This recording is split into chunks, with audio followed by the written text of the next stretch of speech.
하나님 주시는 말씀 같이 보겠습니다. 이사야 5장 13절 말씀입니다. 이사야 5장 13절 우리 한 절 말씀인데요, 우리 한음성으로 함께 읽겠습니다. 시작.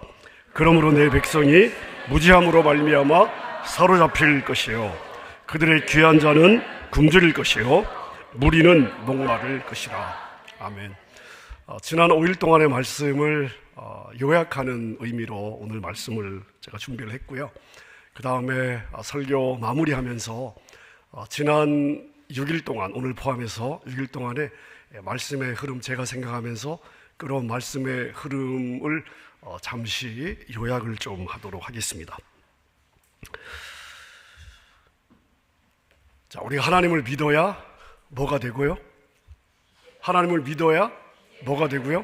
기대가 되고, 기대가 있어야 뭐가 생기고? 사모함이 생기고, 사모함이 있어야 뭐가 일어난다? 이걸 믿으셔야 돼요. 여러분, 이 흐름을 아셔야 돼요. 내가 하나님을 붙잡아야 기대가 생겨요. 내가 하나님을 아는 만큼 하나님을 기대하게 돼요. 하나님을 아는 만큼. 하나님을 모르면 하나님이 어떤 분이어도 나에게는 기대가 없습니다. 하나님을 아는 만큼 하나님을 기대하게 되고요, 하나님에 대한 기대가 있어야 하나님이 내 삶에 어떤 일을 행하실지에 대한 사모함이 생기고요, 내가 내 삶에 주님 앞에 인생의 그림을 그리고 우리 하나님이 일해 주실 것에 대한 사모함으로 나갈 수가 있고요, 그리고 사모함으로 나가야 하나님이 그 일에 역사해 주시는 거예요. 자, 그래서 다시 하나님을 믿어야 뭐가 생기고?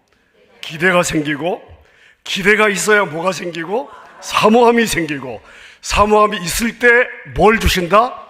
기적의 역사를 주십니다. 이걸 우리가 항상 기억하고 있어야 돼요. 아는 만큼 기대하고요, 기대해야 사모함이 생기고요, 사모해야 하나님이 일하셔요. 자, 여러분, 우리 하나님의 자녀들은 뭘 알아야 되냐면요, 눈에 보이는 세계가 다가 아니다. 눈에 보이지 않는 영적인 세계가 있다. 이걸 우리가 잊어버리면 안 됩니다. 영적인 세계가 우리가 살고 있는 이 현실이라고 하는, 이 물질이라고 하는 세계에 영향을 줍니다. 영적인 세계를 인식해야 되고, 영적인 세계에 대한 지식이 있어야 되고요, 이 영적인 실체에 대한 감각이 있어야 되고요, 영적인 실체를 볼 수 있는 눈이 있어야 됩니다. 근데 이 영적 세계는 배워지는 게 아니에요. 공부해서 되는 게 아니에요. 지식으로 얻어지는 게 아니에요. 이건 경험으로 인생을 산 만큼 얻어지는 것도 아닙니다. 이 영적인 세계는요, 오직 말씀과 기도로 눈이 열려야 돼요. 눈이 열려야 됩니다. 자, 여러분, 우리가 말씀을 읽을 때 우리는 휙휙휙 읽잖아요. 근데 때로는요, 많은 질문을 하면서 말씀을 읽어야 돼요. 하나님이 천지를 창조하기 전에 이 땅에 아무것도 없었잖아요. 하나님께서 무엇으로 우리가 살고 있는 이 현실 물질 세계를 만드셨죠? 무엇으로? 말씀으로. 말씀으로. 그러니까 여러분, 우리가 현실이라고 느끼면서 사는 이 물질 세계는 말씀이 만드신 거예요. 그 전에 없었어요. 무였어요. 없었어요. 말씀이 우리가 사는 이 현실이라고 하는 세계를 만들었습니다. 자, 그럼 생각해 보십시오. 진짜 실체는 우리가 육신의 몸이 부대끼는 현실이 아니라 이 현실을 만든 뭐다? 말씀이 실체예요. 우리가 그걸 항상 파운데이션, 가장 기초를 우리가 붙잡고 기초 위에서 인생을 보고 기초 위에서 사건을 해석할 수 있어야 돼요. 자, 근데 많은 경우 우리는요, 모래성을 쌓고 모래성을 쫓아가요. 여러분, 비치에 가서, 해변에 가서 모래성 쌓은 적 있으시잖아요. 자, 모래성이 실제예요? 실제예요? 실체예요? 기라고 하기에는 질문의 의도를 잘 모르겠고 아니라고 하기에는 실체 같고 그러시죠. 자, 여러분 보세요.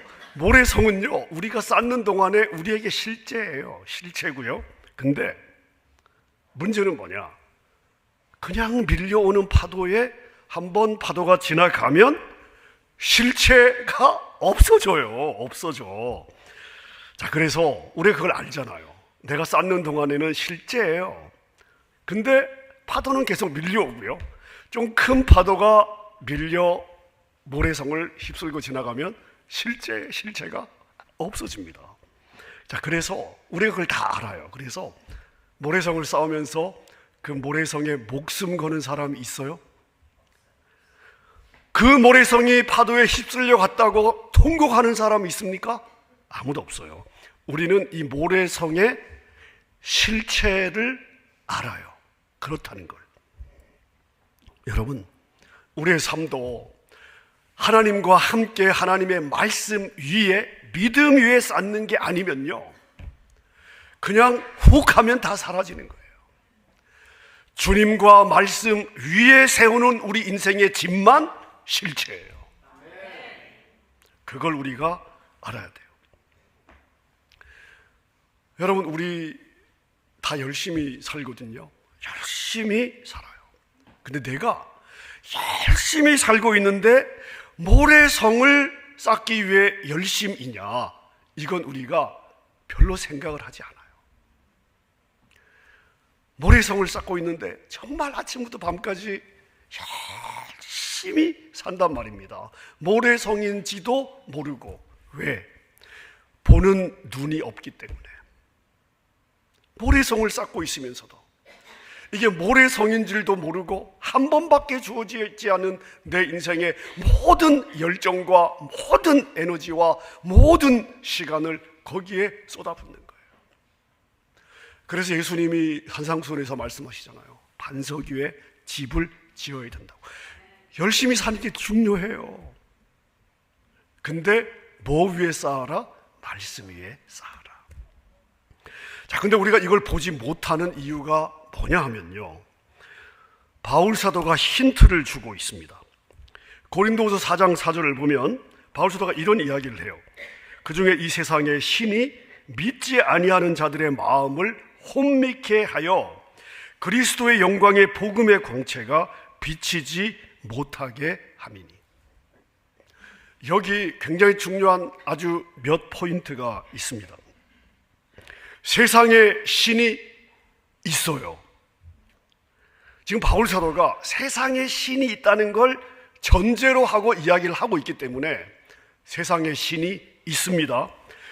이 세상의 신이 우리에게 하는 일은 뭐냐 하면요, 우리의 눈을 가리는 거예요. 여기서 믿지 않는 자들의 마음을 혼미하게 한다. 이 혼미하게 한다는 단어의 원어의 의미는 뭐냐 하면요, 눈에 비늘을 씌우는 거예요. 이런 의미입니다. 여러분, 눈에 비늘을 씌우면 앞을 제대로 볼 수 있어요? 없어요? 없습니다. 여러분, 제가 백내장을 한번 가져보니까요, 이게 세상이 다 뿌예요. 뭔가 윤곽은 있는데 진짜 답답합니다. 뚜렷하게 보이지를 않아요. 자, 세상에 신이 있는데 그 세상의 신이 우리 인생들에게 하는 일이 뭐냐 하면 영적인 눈을 가리는 거예요. 영적인 우리의 눈에, 영적인 감각에 비늘을 씌워서 영적인 실체, 진리, 진짜 진리를 못 보게 하는 거예요. 자, 우리 믿지 않는 가족들을 위해서 많은 분들이 기도를 하셔요. 우리는 믿지 않는 가족들을 믿게 해달라고 기도하잖아요. 근데 왜 이 진리가 우리에게는 너무 당연한 건데, 인생의 근본인데 왜 이게 안 믿어지냐 하면 세상의 신이 그들의 눈을 가렸기 때문에 그런 거예요. 여러분, 눈이 가려져 있는데 당연히 안 보이는 거죠. 그럼 우리가 믿지 않는 가족들을 위해서 기도할 때 무엇을 위해서 기도해야 되느냐, 어떤 포인트를 놓고 기도를 해야 되냐 하면 그 사람과 씨름하기 전에 그 믿지 않는 사람의 이 생각, 시각과 영적인 감각이죠. 영적인 눈이죠. 이걸 가리고 있는 세상의 신을 대적해야 되고요. 왜냐하면 본인은 몰라요. 본인은 대적의 개념도 없고요. 세상의 신에 대한 개념도 없거든요. 아는 우리가 먼저 세상의 신 대적해야 되고 눈의 비늘을 우리가 벗겨야 되는 거예요. 그 중보. 이게 중요하거든요. 자, 오늘 본문에 나의 백성이 뭐가 문제냐? 무지해서. 나의 백성이 무지해서, 너무나 알아야 되는 기본 진리를 몰라서 나의 백성이 무지해서 사로잡힌다. 왜 이 세상의 신에 붙잡히냐 하면요, 무지해서요. 잘 몰라서. 자, 그래서 우리의 문제가 뭐냐 하면요, 우리가 몰라요. 알아야 돼요. 영적인 세계가 실체이고요, 영의 눈이 열리면 이 거대한 실체가 보이거든요. 영적인 세계를 움직여야 그 영적인 세계가 내 실제 우리가 느끼는 현실이라고 하는 이 물질 세계에 영향을 주는 이 원리에 대해 우리가 눈이 열려야 돼요. 영적인 세계를 장악해야 돼요. 여기에 대한 개념이 없으면 열심히 사는데요, 엉뚱한 방향으로 가는 거예요. 눈에 비늘이 끼어 있으면 안 보이죠. 모래성을 쌓는 거예요. 언제까지 그렇게 사냐 하면 모래성이 무너질 때까지요. 깨닫고 나면 많은 경우에는 툴레이시예요. 세상의 신은 우리가 그렇게 열심히 모래성을 쌓다가 가도록 만드는 거예요. 그걸 봐야 돼요. 여러분, 마귀는요, 첫사람 아담으로부터 하나님이 이 땅을 다스릴 권리, 창세기 1장 28절, 가서 정복해라, 내가 다 줄게, 가서 정복해. 이 권세, 땅을 다스릴 권세, 아담이 마귀의 말을 들음으로 이 권세가 마귀에게 넘어갔어요. 자, 그래서 마귀는 이 땅, 우리가 사는 이 땅에 합법적인 영향력이 있습니다. 예수님도 이 마귀를 이 세상의 임금이라고 말하고 있잖아요. 자, 근데 예수님이 오시면서 이 마귀의 왕국이 본격적으로 무너지기 시작합니다. 그리고 예수님께서 십자가에서 왜 죽으셨느냐? 십자가의 의미가 뭐냐면요, 이 마귀의 왕국의 밑둥부터 완전히 잘라버린 거예요. 근거를 무너뜨린 거예요. 자, 그래서 우리가 살고 있는 이 땅은요, 하나님의 왕국과 마귀의 왕국이 공존하는데 마귀의 왕국은 이미 보혈의 능력으로 형체만 있는 거예요. 파워가 없어요. 있어요. 자, 그런데 내가 허락하지 않으면 나에게 영향력이 없어요.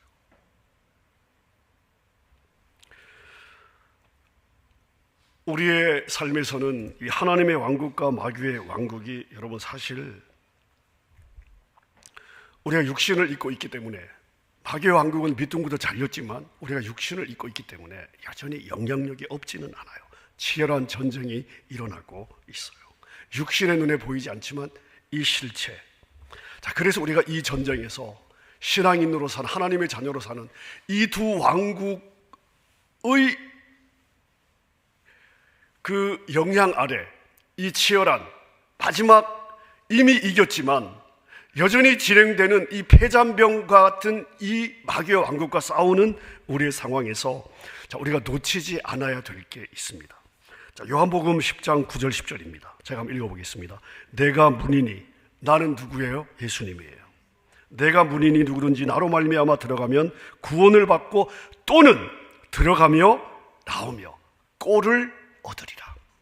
10절, 도둑이 오는 것은 도둑질하고 죽이고 멸망시키려는 것뿐이요, 내가 온 것은 양으로 생명을 얻게 하고 더 풍성히 얻게 하려는 것이다. 이게 무슨 말이냐면요, 예수님은 우리를 부유하게 하셔요. 예수님은 우리를 풍성하게 하셔요. 예수님 가까워지면 마음이 여유로워지고요, 마음이 안정이 되고요, 마음에 평안이 오고요, 마음에 자유함이 있어요. 예수님과 가까워지면요, 예수님은 항상 우리에게 좋은 걸 주세요. 자, 그런데 마귀가 하는 일은 뭐냐면요, 도적질을 하는 거예요. 뺏어가는 거예요. 뭘 도적질해요? 내가 하나님의 자녀로서 누려야 될, 또 누리고 있는 풍성한 것들, 그 부요함들을 마귀는 뭘 하냐? 다 도적질을 해가는 거예요. 이 도적질을 해가면 우리가 뭘 느끼냐면요, 항상 조급해지고요, 여유가 없어지고요, 심령이 메말라요. 오늘 우리가 읽은 이 이사야의 본문에 하나님의 백성이 무지해서 사로잡히고, 여러분, 사로잡힌 사람에게 자유가 있습니까?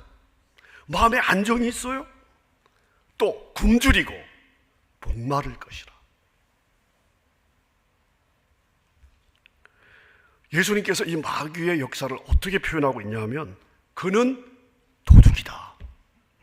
그는 도둑이다. 자, 뺏어가는데요, 뺏어가는데 그 뺏어가는 걸 강도라고 표현할 수도 있잖아요.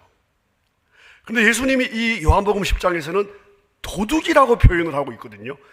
왜 도둑이라고 표현하는지를 생각해 봐야 돼요. 자, 여러분, 제가 물어보겠습니다. 도둑의 특징은 무엇입니까? 가져간다. 또요? 몰래요. 도둑의 특징은요, 은밀함에 있습니다. 은밀함에 있습니다. 여러분, 어떤 도둑이 탁월한 도둑일까요? 도둑질하면서 안 들키는 도둑이에요. 그게 탁월한 도둑이에요. 여러분, 미리 광고하고 도둑질하는 도둑이 있습니까? 그 어리석은 도둑이 도둑질 안 하겠다는 거 똑같은 거 아닙니까? 도둑의 특징은요, 은밀함에 있습니다. 이걸 우리가 쉽게 생각하시면 안 돼요. 제가 예를 한번 들어보겠습니다. 자, 여러분이 어떤 마을에 살고 있습니다. 이 마을은 아주 삭막한 마을이고요, 무시무시한 마을입니다. 이 마을은 어떤 마을이냐 하면요, 밤만 되면요, 강도, 강간, 절도, 살인 사건이 몇 건씩 터져나와요. 한 주일에도 아이들이요, 몇 명씩 사라져요. 납치 사건이 일어납니다. 또한 집 근처에, 여러분의 집 근처에 어딘지는 몰라요. 근데 여러분의 집 근처에 여러분을 죽이려는 암살자가 있어요. 자, 이 암살자는 여러분이나 여러분의 가족들을 인질로 삼고요, 여러분의 재산을 탐하고 기회가 있으면 파괴하고, 여러분이 귀하게 여기는 것들을 다 가져가고, 근데 자기의 모습을 딱 감추고요, 호시탐탐 노리고 있습니다. 여러분이 그 암살자의 마음을 바꿀 수가 없어요. 그 암살자는요, 여러분을 원수로 생각합니다. 여러분을 파괴하기로 이미 확고하게 마음을 굳히고 있는 거예요. 자, 여러분, 이런 상황에서 여러분은 주무실 때 현관문을 활짝 열어놓으시겠어요? 낮이라고 열어놓으시겠어요? 밤에만 문단속을 하시겠어요? 여러분이 만약 이런 동네에 살 수밖에 없다면요, 현관문뿐만 아니라 제가 볼 때는 창문에도요, 쇠창살을 아무리 돈이 많이 들어 쇠창살까지 다 붙이고 살 것 같습니다. 자, 근데 이런 마을에 살면서 현관문 잠그지 않고 창문 안 잠그고 활짝 열어두고 사는 사람이 있다면요, 이 사람은 죽기를 각오했든지, 아니면 제정신이 아니든지요, 아니면 이 동네가 아직 파악이 안 된 거예요. 여러분, 오늘날 이 땅을 사는 우리의 영적인 상황이 그렇거든요. 헤아릴 수 없는 많은 사람들이 이 실체를 인식하지 못하고 그냥 활짝 열어두고 살고 있습니다. 내가 무엇을 잃고 있는지도 몰라요. 무엇을 놓치고 있는지도 몰라요. 자기 영혼의 문을 활짝 열어두고 있는 거예요. 원수가 지금 나를 호시탐탐 파괴하려고 노리고 있는데 영혼의 문을 활짝 열어두고요, 아니요, 영혼의 문이 있다는 것도 모르고 살고 있어요. 바보든 생각이 없든 아니면 이 사실을 모르는 거예요. 오늘 보세요. 무지함으로, 나의 백성이 무지함으로 사로잡혀갈 것이요, 무지하기 때문에 굶주릴 것이요, 무지하기 때문에 목마를 것이라. 여러분, 이건 교육 수준, 세상에서 아무리 정말 교육 수준이 높고 사회적으로 이름나고 비즈니스 잘하고 세상적으로 나무랄 데가 없은 똑똑한 사람이에요.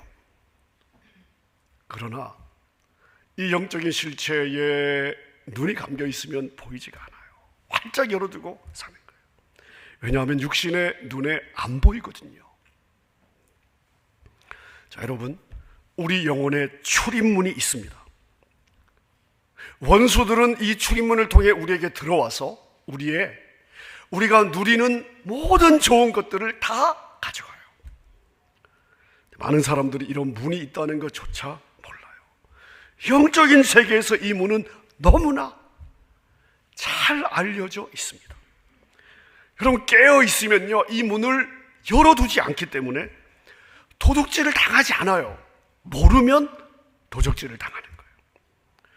근데 이 문이 있다는 사실조차 모른다면 이 문이 열렸는지 닫혔는지 문단속을 당연히 안 하겠죠. 자, 그러면 당하는 겁니다. 여러분, 우리는 이 마귀가 도둑놈이라는 것을 너무나 인식을 안 하고 살고 있습니다. 제 얘기가 아니에요. 김 목사 얘기가 아니에요. 제가 비유로 설명하는 것이 아니에요. 예수님이 말씀하신 거예요. 도둑이라고요. 너희들의 좋은 것들을 다 가져간다고요. 근데 도둑의 전략은 뭐라고요? 모르게 하는 거예요. 마귀의 존재를 인식하지 못하도록 하는 거예요. 그래서 언제든지 편안하게 들락날락 좋은 거 가져가는 거, 이게 마귀의 전략이에요. 많은 성도들이 자신에게 영혼의 문이 있다는 것을 인식하지 못하고 있고요, 마귀가 은밀하게 자유자재로 자기 안에 들어와서 자기를 영향을 주고 있다는 것을 몰라요. 얼마나 끔찍한 일입니까? 가장 먼저 어디에 영향을 줄까요? 우리의 생각이요. 그래서 제가 이 영적 전쟁, 이 생각과 관련해서 제가 한 10주, 12주 동안 제가 설교한 적이 있어요. 오늘 본문에서 내 백성이 무지함으로 몰라서 사로잡힐 것이요 굶주릴 것이요 목마를 것이라. 자, 여러분, 이런 경우 없으셨어요? 집회에서요 진짜 은혜 많이 받았어요. 성령 충만, 말씀 충만, 기도 충만, 찬양 충만, 기쁨 충만이었는데요, 어느 날 보니까 다 사라졌어요. 어느 날 보니까 어디서 없어졌는지도 모르겠어요. 그런 경우요, 다 가져간 거예요. 반드시 가져가려고 할 거거든요. 내가 언제 충만했나 싶을 정도로 혹 하고 가져가는 거예요. 왜요? 내가 문단속을 안 했거든요. 도둑질을 하는 거예요. 여러분, 우리가 이렇게 무지한 채로 살아가서는 안 되는 거죠. 분별해야 되고요, 영적 전쟁을 위해서 무장해야 되는 거예요. 마태복음 16장 18절에 보면 예수님께서 이런 표현을 쓰셔요. 16장 18절에 나도 너에게 말한다. 너는 베드로다. 나는 이 반석 위에 내 교회를 세우겠다. 그 다음 죽음의 문들이 그것을 이기지 못할 것이다. 자, 우리 예수님은 어떤 분이신가 하면 죽음의 문들이 우리 안에 들어오지 못하도록 막아주시는 분이에요. 우리의 영혼을 잠글 수 있는 열쇠를 주님이 갖고 계신 거예요. 계시록 1장 18절에도 보면 나는 사망과 지옥의 열쇠를 가지고 있다. 예수님이 그렇게 사도 요한에게 말씀을 하세요. 사도 바울은 에베소서 6장을 보면 주 안에서 주의 능력으로 강건하여 져야 되고 하나님의 전신갑주를 입으라고 말씀을 하세요. 여러분, 처음 본 때 제가 가끔씩 이렇게 우리 연말에 그 학교 캠프하고 또 에즈마야 컨퍼런스하고 이번에 특세하고 하면서 제가 기도 제목을 조금씩 바꿔서 그 사역에 맞게 여러분에게 보내드렸는데요. 그래도 변하지 않는 기도의 제목이 하나 있어요. 그게 뭐예요? 하나님의 전신갑주예요. 하나님의 전신갑주예요. 여러분, 이건요, 바울 사도가 우리가 이 전신갑주를 왜 입어야 되느냐, 에베소서 6장 12절에서 이렇게 이야기를 하고 있습니다. 우리의 씨름은 혈과 육을 상대하는 것이 아니요 누구를 상대해요? 통치자들, 권세들, 이 어둠의 세상 주관자들, 하늘에 있는 악한 영들이요. 다 영들이죠. 안 보여요. 마귀 왕국의 지금 계보예요. 계통들. 보이지 않는 세력들과 우리가 싸우고 있는 거예요. 그들은요, 언제든지 은밀하게 우리를 방심시키고 우리 영혼의 문을 통해 들어와서 내가 잘 믿는 것 같은데 다 가져가요. 그걸 노리거든요. 자, 그래서 우리가 뭘 해야 되냐 하면 하나님의 전신갑주로 무장을 해야 돼요. 자, 그래서 하나님의 전신갑주가 뭐죠? 하나님의 전신갑주가 뭐죠? 진리의 띠로 허리를, 무엇의 띠로? 진리의 띠로. 로마 군사들의 군복은요, 일단 허리를 동여매야 돼요. 허리를. 여러분 생각해 보십시오. 허리가 널널하면 바지가 흘러내리는데 옷이 덜렁거리는데 싸움할 수 있어요? 무엇으로 띠를 삼아야 된다? 진리로. 진리를 알아야 되고 진리를 붙잡아야 되고요. 가슴에는 의의 흉배를 붙이고, 의의 흉배가 왜 의의 흉배죠? 그걸 왜 가슴에 붙입니까? 의의 신발을 신고 이럴 수는 없나요? 왜 의의 흉배를 붙이는가? 의가 무엇인가? 여기서 말하는 의가 무엇인가는 온전한 순종과 온전한 사랑입니다. 주님이 우리의 사랑의 대상이 되어야 되되, 첫 번째 사랑의 대상이 되어야 되고요, 온전한 순종을 주께 드려야 돼요. 우리의 가슴이 항상 그걸 해야 돼요. 평안의 복음에 예비한 신발을 왜 신어야 돼요? 여러분, 왜 복음은 평안의 복음입니까? 평안의 복음의 흉배는 왜 안 되죠? 왜 그렇게 표현을 안 했을까요? 왜 평안의 복음은 신발일까요? 우리가 신을 신고 뭘 해요? 신을 신고 우리가 뭘 하죠? 걸어 다니잖아요. 어디든 가잖아요. 어디를 갈 때 맨발로는 안 가지 않습니까? 신발을 신고 가잖아요. 신발을 신고 어디를 가든 우리에게 뭐가 필요하냐면요, 뭐가 필요해요? 평안이 필요한 거예요. 평안이. 이게 어떤 의미냐? 자, 여러분 보세요.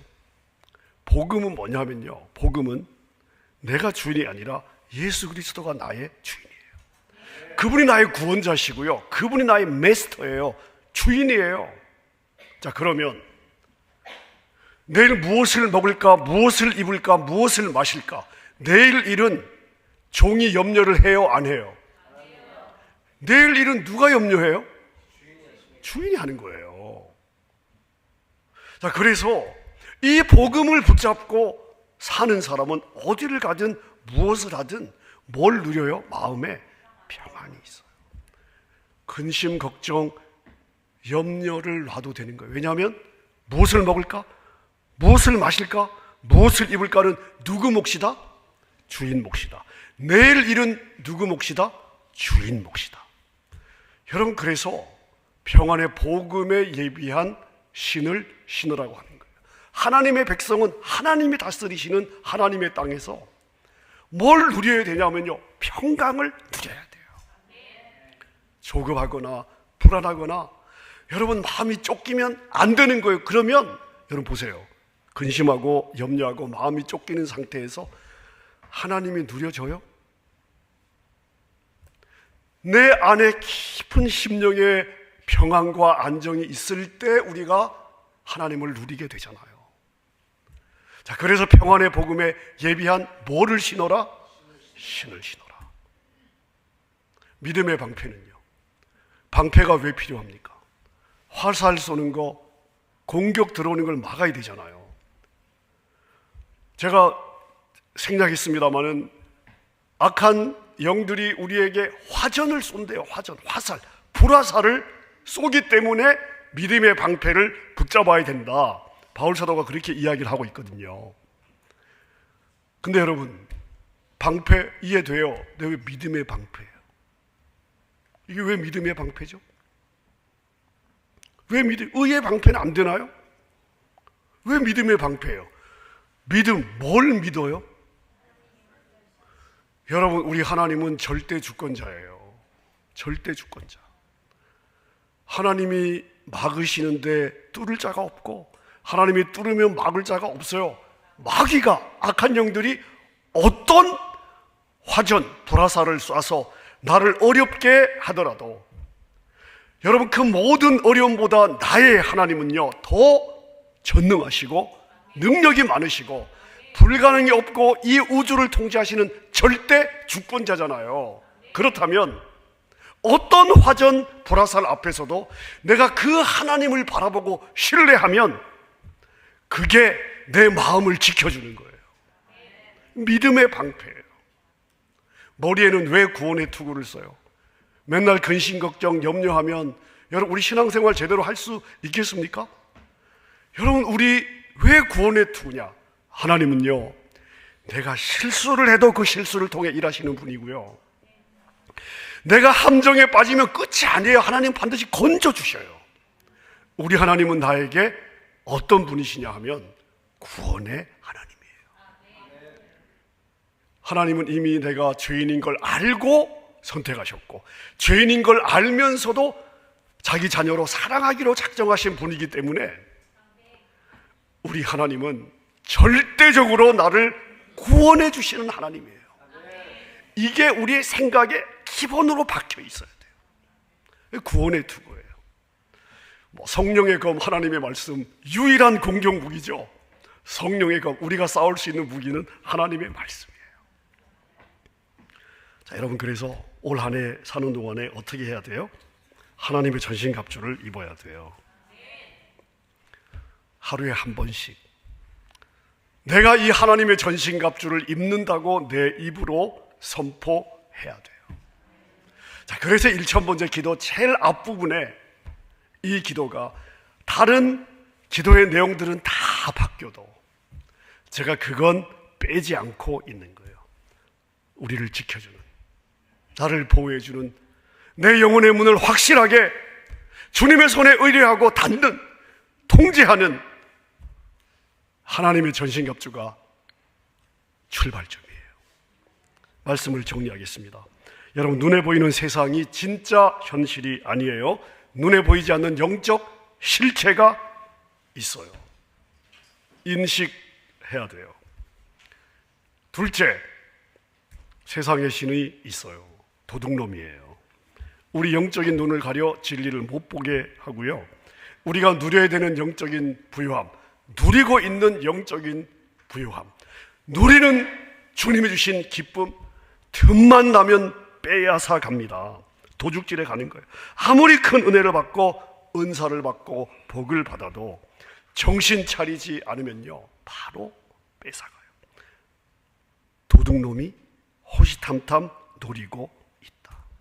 내가 그걸 인식하지 못하면 굶주릴 것이요, 사로잡힐 것이요, 목마를 거예요. 자, 그래서 우리가 뭘 해야 되냐면 하나님의 전신갑주로 보장해야 돼요. 하나님의 전신갑주로. 자, 마지막으로 이번 주 설교 요약을 하겠습니다. 자, 우리 같이 한번 읽어볼까요? 시작. 보이지 않으나 일하시는 하나님을 믿습니다. 아멘. 보이지 않으나 실존하시고 보이지 않으나 일하시는 하나님을 내가 믿습니다. 자, 두 번째 시작. 매 순간 30초 기도로 나에게 이 하나님이 계시다는 것을 기억하겠습니다. 아멘. 자, 그럼 세 번째 시작. 모든 순간마다 하나님의 선한 손으로 나를 도와 주옵소서. 아멘. 자, 그 다음 아버지의 복을 욕심내겠습니다. 아멘.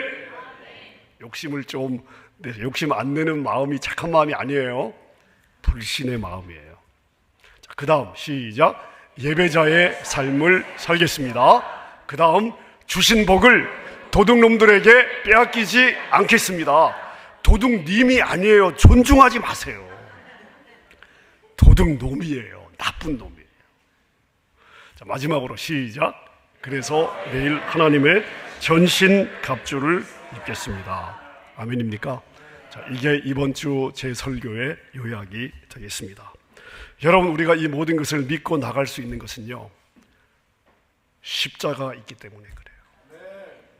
우린 십자가에서 하나님을 만나고요, 십자가에서 하나님의 마음을 만나고요, 십자가에서 우리 자신을 보게 되고요, 우리는 십자가에서 하나님이 나를 어떻게 빚어가시는지를 확인하게 되고요, 우리는 십자가에서 하나님이 나에게 주신 이 엄청난 권세와 특권들을 보게 되고요.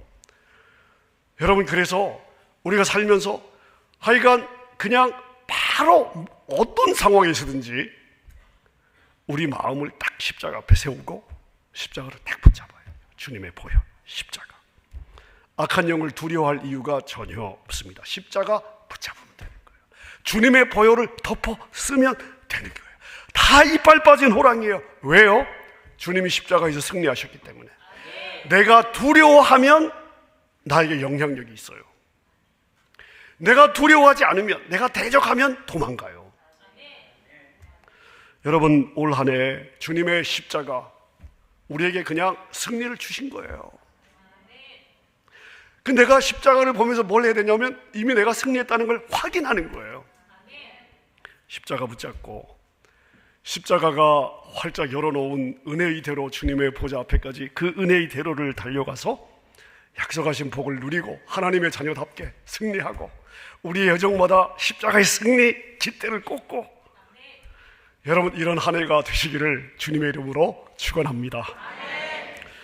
자, 우리 함께 찬양하겠습니다. 우리 십자가 단단히 붙잡고 날마다 이기며 나가세. 이김은 어디서 오냐? 나에게서 오는 게 아니에요. 내가 약하다고 걱정하지 마세요. 우리의 승리는 어디서 오냐? 십자가에서 오는 거예요.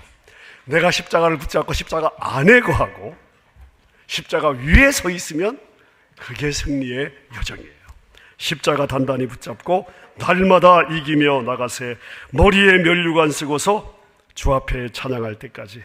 우리 3절 4절, 우리 4절 3절 찬양하고 오늘 특세 마지막 날 저희가 기도하고 마치도록 하겠습니다. 십자가 단단히 붙잡고 날마다 이기며 나가세. 머리에 면류관 쓰고서 주 앞에 찬양. 다시 십자가 단단히 붙잡고 날마다 이기며 나가세. 머리에 면류관 쓰고서 주 앞에 찬양하. 다시 십자가 단단히 붙잡고 날마다 이기며 나가세. 머리에 면류관 쓰고서 주 앞에 찬양할 때까지. 예수는 우리를 깨끗게 하시는 주시니 그의 피 우리를 눈보다 너희게 하셨. 주님의 거룩한 보혈을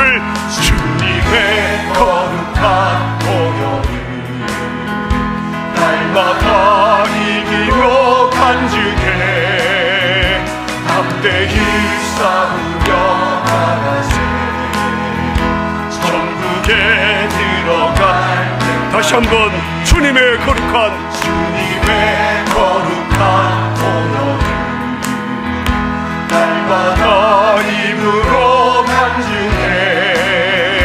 담대히 싸우며 나가세.